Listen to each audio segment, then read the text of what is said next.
में ISM gate के पास सड़क हादसा। सीआईडी एएसआई शैलू प्रभा जयंती तिर्की की मौत। पति के साथ दुमका लौटते समय हादसा। धनबाद में सोमवार को आईएसएम गेट के समीप हुए सड़क हादसे में दुमका सीआईडी में पदस्थापित एएसआई शैलू प्रभा जयंती तिर्की की मौत हो गई। वो अपने पति सुरेश उरांव के साथ बाइक से रांची से दुमका जा रही थी, जहां उन्हें ड्यूटी ज्वाइन करनी थी। जानकारी के अनुसार वो सरहुल पर्व मनाने के लिए रांची के मुरहाबादी सरायटांड स्थित अपने घर आई हुई थी और पर्व समाप्त होने के बाद वापस लौट रही थी। ऑटो से बचने के प्रयास में बिगड़ा संतुलन। बताया जाता है कि आईएसएम गेट के पास सड़क पर एक ऑटो और उनकी बाइक के बीच अचानक स्थिति बन गई, जिससे बाइक अनियंत्रित हो गई। संतुलन बिगड़ने के कारण शैलू प्रभा जयंती तिर्की बाइक से गिर पड़ी और उन्हें गंभीर चोटें आई। हादसे के बाद आसपास मौजूद लोगों ने तत्परता दिखाते हुए उन्हें तत्काल धनबाद के शहीद निर्मल महतो मेडिकल कॉलेज एवं अस्पताल पहुंचाया। अस्पताल में इलाज के दौरान मौत, पति घायल। अस्पताल में चिकित्सकों ने उनका इलाज शुरू किया, लेकिन गंभीर चोटों के कारण इलाज के दौरान ही उनकी मौत हो गई। इस हादसे में उनके पति सुरेश उरांव भी घायल हो गए हैं, जिनका इलाज जारी है। घटना की सूचना मिलते ही पुलिस मौके पर पहुंची और मामले की जांच शुरू कर दी है। चाईबासा में सर्विस राइफल से चली गोली, जवान की मौत। राइफल साफ करते समय हुई फायरिंग, गुमला के जवान अजय किशोर खाका की मौत। पश्चिमी सिंहभूम जिले के टोंटो थाना क्षेत्र में सोमवार को एक दर्दनाक हादसे ने पुलिस महकमे को झकझोर कर रख दिया। ड्यूटी पर तैनात जिला पुलिस के जवान अजय किशोर खाका की अपनी ही सर्विस राइफल से अचानक गोली चलने के कारण मौत हो गई। घटना पालीसाई स्थित सीआरपीएफ कैंप की है, जहां वे नियमित ड्यूटी के दौरान मौजूद थे। शुरुआती जानकारी के मुताबिक ये घटना उस वक्त हुई जब जवान अपनी इंसास राइफल की सफाई कर रहे थे। राइफल साफ करते समय चली गोली। बताया जा रहा है कि अजय किशोर खाका सोमवार को कैंप परिसर में अपनी इंसास राइफल की सफाई कर रहे थे। इसी दौरान अचानक राइफल से गोली चल गई, जो सीधे उन्हें जा लगी।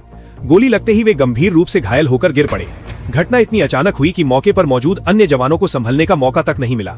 गोली चलने की आवाज सुनते ही कैंप में अफरा तफरी मच गई। सभी जवान तुरंत घटनास्थल की ओर दौड़े। साथियों ने बचाने की कोशिश की पर हुए असफल। घायल अजय किशोर खाका को उनके साथियों ने तुरंत संभाला और प्राथमिक मदद देने की कोशिश की, लेकिन गोली गंभीर जगह पर लगने के कारण उनकी मौके पर ही मौत हो गई। इस घटना के बाद पूरे कैंप में शोक का माहौल है। साथी जवानों ने बताया कि अजय किशोर खाका बेहद अनुशासित और कर्तव्यनिष्ठ जवान थे। उनकी अचानक निधन से न केवल उनके साथियों बल्कि पूरे पुलिस विभाग में गहरा दुख व्याप्त है। गुमला के रायडीह के रहने वाला था जवान अजय किशोर खाका। मूल रूप से गुमला जिले के रायडीह क्षेत्र के निवासी थे। घटना की सूचना मिलते ही उनके परिजनों में मातम छा गया। इधर घटना की जानकारी मिलते ही वरिष्ठ पुलिस अधिकारी मौके पर पहुंचे और मामले की जांच शुरू कर दी गई है। शव को कब्जे में लेकर पोस्टमार्टम के लिए चाईबासा सदर अस्पताल भेज दिया गया है। पुलिस अधिकारियों का कहना है कि पोस्टमार्टम रिपोर्ट आने के बाद ही विस्तृत जानकारी मिल सकेगी। कोडरमा में प्रसव के बाद महिला की मौत। लापरवाही के आरोप पर परिजनों का हंगामा, सदर अस्पताल में तोड़ा दम। कोडरमा जिले के सतगामा थाना क्षेत्र में प्रसव के बाद 22 वर्षीय महिला तरन्नुम परवीन की मौत हो गई। मृतिका मोदीडीही गांव की रहने वाली थी। उसकी शादी करीब 1 वर्ष पूर्व मोहम्मद वाजिद से हुई थी। परिजनों के अनुसार ईद के दिन उसे प्रसव पीड़ा होने पर सामुदायिक स्वास्थ्य केंद्र सीएचसी सतगावा ले जाया गया था, जहां जांच के बाद अगले दिन आने की सलाह दी गई। रविवार को दोबारा अस्पताल पहुंचने पर चिकित्सकों ने प्रसव कराया, जिसमें उसने एक बच्ची को जन्म दिया। आरोप है कि प्रसव के बाद भी उसका रक्तस्राव जारी रहा और समुचित देखभाल नहीं की गई। हालत बिगड़ने पर उसे सदर अस्पताल कोडरमा रेफर किया गया, जहां इलाज के दौरान उसकी मौत हो गई। मौत के बाद अस्पताल में हंगामा। सोमवार को आक्रोशित परिजन शव को लेकर सीधे सामुदायिक स्वास्थ्य केंद्र पहुंचे और चिकित्सकों पर लापरवाही का आरोप लगाते हुए जमकर हंगामा किया। परिजनों का कहना था कि यदि समय पर उचित इलाज और निगरानी मिलती तो तरन्नुम की जान बचाई जा सकती थी। सूचना मिलने पर सतगामा के प्रखंड विकास पदाधिकारी बीडीओ ओम प्रकाश बड़ाइक मौके पर पहुंचे और लोगों को समझाकर शांत कराया। उन्होंने परिजनों से अपनी मांगों को लिखित रूप में देने को कहा, जिसके बाद परिजनों ने 3 सूत्री मांग पत्र सौंपा। जांच के निर्देश, कार्रवाई का आश्वासन। परिजनों की मांगों में लापरवाही बरतने वाले चिकित्सकों व नर्सों के निलंबन, सीएचसी सतगावा में स्त्री रोग विशेषज्ञ की नियुक्ति तथा नवजात बच्ची के पालन पोषण के लिए मुआवजे की मांग शामिल है। बीडीओ ओम प्रकाश बड़ाइक ने बताया कि मामले की जानकारी वरीय अधिकारियों को दे दी गई है। उन्होंने कहा कि वरीय स्तर से जांच टीम गठित कर पूरे मामले की जांच कराने और दोषियों पर कार्रवाई करने का आश्वासन मिला है। चतरा में संदिग्ध हालात में युवक की मौत। सिलीगुड़ी से ईद मनाने आया था, मुंह से निकल रहा था झाग। परिजन बोले जहर दिया गया। परिजनों का आरोप, नशे में जहर मिलाकर दी गई। मृतक के पिता शाहिद मियां ने गंभीर आरोप लगाते हुए कहा कि कुछ युवकों ने उनके बेटे को नशीले पदार्थ में जहर मिलाकर पिला दिया। उन्होंने बताया कि तनवीर ही परिवार का एकमात्र कमाने वाला सदस्य था। वहीं भाई सैफ अली ने बताया कि जब कुछ लोग तनवीर को घर छोड़कर भागे, उस समय उसके मुंह से सफेद झाग निकल रहा था। परिजनों का कहना है कि ये कोई सामान्य मौत नहीं, बल्कि सोची समझी साजिश का हिस्सा है। पुलिस ने 5 को हिरासत में लिया। मामले की गंभीरता को देखते हुए जोरी थाना प्रभारी अमित कुमार सिंह पुलिस बल के साथ मौके पर पहुंचे और शव को कब्जे में लेकर पोस्टमार्टम के लिए भेज दिया। पुलिस ने त्वरित कार्रवाई करते हुए मृतक के पिता के आवेदन पर 5 युवकों को हिरासत में लिया है। उनसे कड़ी पूछताछ की जा रही है। थाना प्रभारी ने कहा कि मौत के वास्तविक कारणों का खुलासा पोस्टमार्टम रिपोर्ट आने के बाद ही हो सकेगा।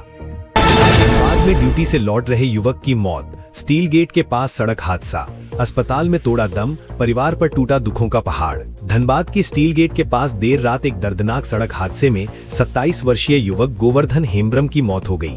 वो अपनी ड्यूटी समाप्त कर बाइक से घर लौट रहे थे, तभी अचानक उनकी बाइक दुर्घटनाग्रस्त हो गई। हादसे के बाद मौके पर मौजूद स्थानीय लोगों ने तत्परता दिखाते हुए घायल युवक को तुरंत शहीद निर्मल महतो मेडिकल कॉलेज एवं अस्पताल SNMCH पहुंचाया, लेकिन डॉक्टरों ने जांच के बाद उन्हें मृत घोषित कर दिया। घटना के बाद इलाके में शोक का माहौल है। हादसे के कारणों पर संशय, पुलिस जांच में जुटी। फिलहाल दुर्घटना के कारण स्पष्ट नहीं हो सके हैं। पुलिस ये पता लगाने में जुटी है कि युवक किसी अज्ञात वाहन की चपेट में आए या फिर असंतुलित होकर गिर पड़े। इस मामले की तह तक जाने के लिए आसपास लगे CCTV कैमरों की जांच की जा रही है। पुलिस अधिकारियों का कहना है कि जांच के बाद ही हादसे के वास्तविक कारणों का खुलासा हो सकेगा। घटना के बाद सड़क पर कुछ देर के लिए अफरा तफरी का माहौल भी रहा। निजी कंपनी में करते थे काम, परिवार पर टूटा संकट। मृतक गोवर्धन हेम्ब्रम बिग बाजार के पास स्थित एक निजी कंपनी में कार्यरत थे। वो गोविंदपुर थाना क्षेत्र के महोबनी पंचायत अंतर्गत चकचुरूबाद गांव के रहने वाले थे। बताया जा रहा है कि वो अपने परिवार के एकमात्र कमाने वाले सदस्य थे। उनके असामयिक निधन से परिवार की आर्थिक स्थिति पर गंभीर संकट खड़ा हो गया है।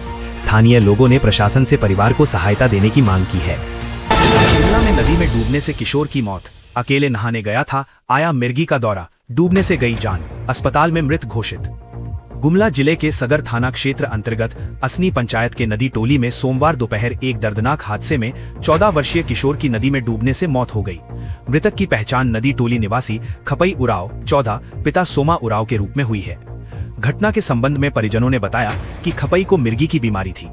वो अक्सर अपने दोस्तों के साथ नदी में नहाने जाया करता था। हालांकि सोमवार को वो अकेले ही नदी की ओर निकल गया था।